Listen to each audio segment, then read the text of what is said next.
We are back for our Pay for Success High Quality Pre-K PIP conversation, and we appreciate all your hard work. We thank you for being here. If you don't get funded, it doesn't mean it wasn't a great idea. It doesn't mean that there might not be another opportunity for funding. So you'll have 7 minutes to present to us, 7 minutes for questions. So take it away, Laura. Okay, and thanks for saving the best for last on this second day of PIP presentations. Thank you all for allowing us to present to you. My name is Laura Moore, and I serve as the Education Liaison for Mayor Barry. I'm presenting this PIP on behalf of a cross-departmental team within Metro, the members of which I'll introduce later in this presentation. The purpose of our PIP is to support the development costs associated with implementing Pay for Success financing to increase the number of high-quality pre-K seats in Davidson County. This project directly aligns with the Mayor's priority to ensure that Nashville can provide high-quality universal pre-K. In Nashville, we have made a significant commitment to expanding the number of pre-K seats available to our children. 2 years ago, our district made a commitment to open 3 model early learning centers. This momentum poised Nashville, along with Memphis, to receive federal funding to create more seats. Despite that expansion, there remains a need for additional pre-K seats. Of the approximately 8,684-year-olds in Davidson County, 4,449 are currently being served through M&PS and Head Start. An additional 440 seats are being created through the federal expansion funds. Of the 3,741 children who remain, we know there is a meaningful percentage of them who are served by private providers. However, we estimate at least 1,000 children may be without access to any pre-K seat at all. So, how do we pay for expansion? Encouraged by the Mayor, we have been exploring an innovative new financing structure called Pay for Success. Pay for Success is a new funding model that drives government resources towards social programs that are effective at providing results to the people who need them the most.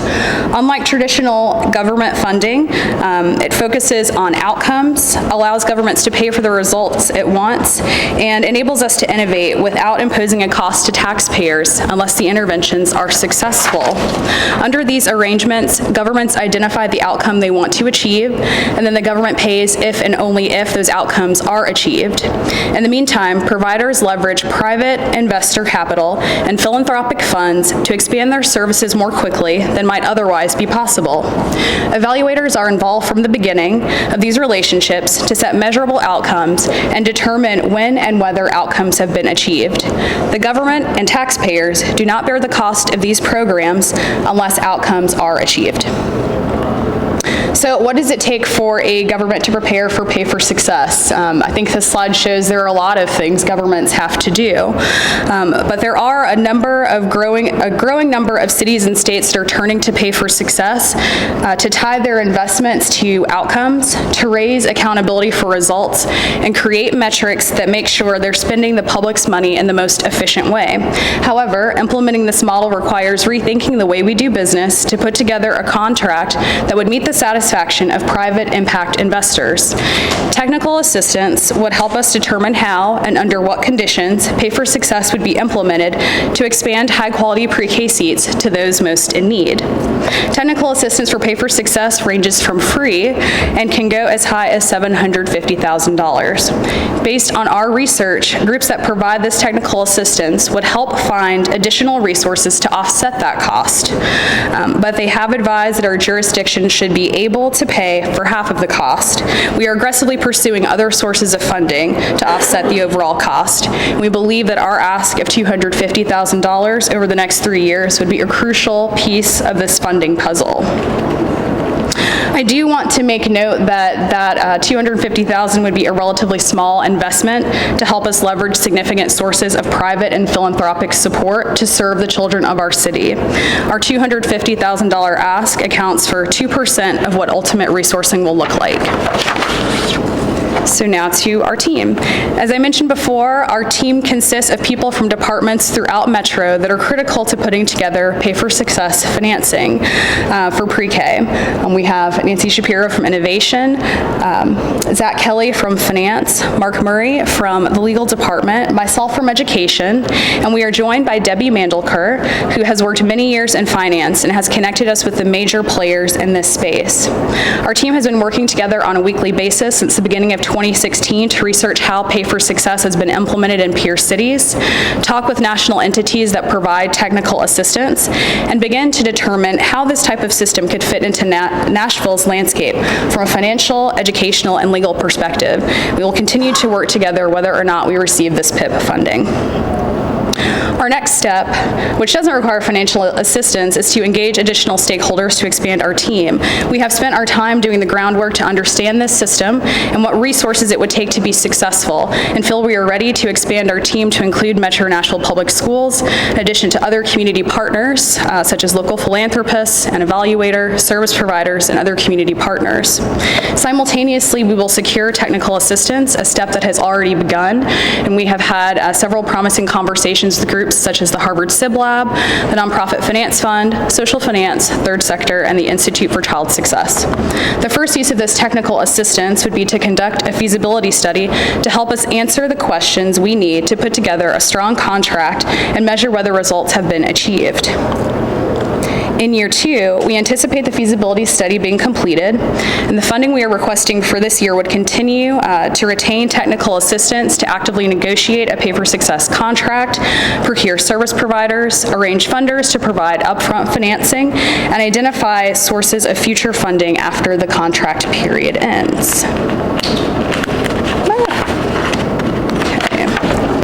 By year 3, the Pay for Success contract would be launched, and service delivery under this contract would begin.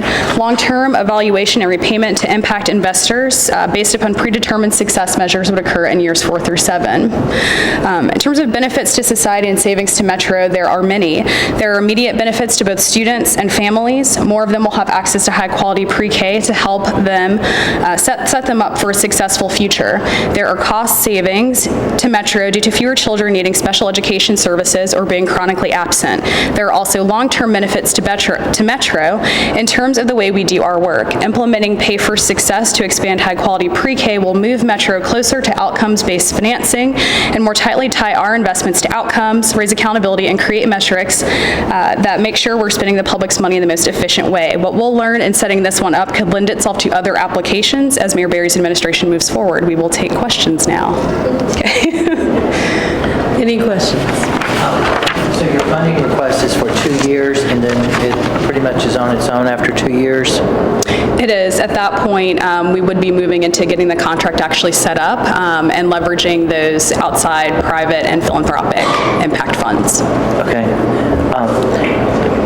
And for the investment in the study upfront and getting the contract structure in place, what do you see as sort of the time frame throughout that year 2 to make year 3 a viable start? Are there RFIs, RFPs, processes like that have to be put in place to make that happen? Absolutely. I think a lot of these things happen simultaneously, or they'll need to make sure we're ready for year 3. I did talk about how we're working to secure technical assistance now. That's obviously happening in year 1. At the same time, we know that cities that do this work successfully secure an evaluator as soon as they can, so they can start putting together what that evaluation methodology would be and how you would measure outcomes. So we would already be starting on bringing that person to the table, bringing the service providers to the table, bringing local philanthropy to match any outside national philanthropy we get. So I imagine all of those being things that are kind of running simultaneously on separate tracks, but all of that would have to be in place year 2 for year 3 to be successful. And my last question, I'm only asking this because I'm the only non-Metro person here, and I'm the one who politically can ask this. Is there less polarization in this space than there are in regular public education of what is quality? Because here in our county, we have so much divisiveness at the school board and everything else, so now you measure it. Is there much more cohesiveness in this category of how one defines quality, so when you choose, you're not fighting a constant battle with people that disagree with your quality definition? Yeah, I think one thing I'll say is there has been remarkable evidence of the community coming together to support increasing pre-K. I think those 3 model early learning centers and the community coming together to that federal grant really demonstrate the commitment to expanding pre-K. And as a part of that work that's already going on, they're getting really tight on defining quality. So we will move closer to having a shared definition of what that is. And when you have to have that shared definition definition in order to get your investors to, Yes. to buy into whatever the That's quality right. outcome is. Absolutely, absolutely. And the technical grant, you all applied for but did not receive a technical grant recently, but you are actively on the lookout for other opportunities. We are, and we have already had those conversations with the other groups I mentioned, the Harvard Civ Lab, the Right. Nonprofit Finance Fund, Third Sector. It's really interesting as the space is getting created, all those groups seem to be collaborating and not as competitive. So the conversations we've had, it's thinking about how do we structure a package that makes sense for Metro and kind of take the best from those partners to, I think, one, get a good package, but also lower the ultimate cost of the package. I have a question about, what are your thoughts about who would do a feasibility study? Is that an education kind of education discipline, a group, organization, or is it a financing group? I have seen most of the models I've seen. It's really a financial deal, and that group comes in and presents you the proposal as far as a feasibility study. Do you have any thoughts on that? Yeah, and I think that would be our ultimate technical assistance provider, because as we look at feasibility, you're right, it's not just what's the need and how great it is, but it's also what's the target population, what are the specific outcomes we can move, how does that map onto financial savings that the city could ultimately realize. So all of that is a part of a feasibility study, which is why we're seeking additional assistance. Great. Thank you so much. We appreciate you. Thanks. Yeah, thanks. Thank you. Thanks.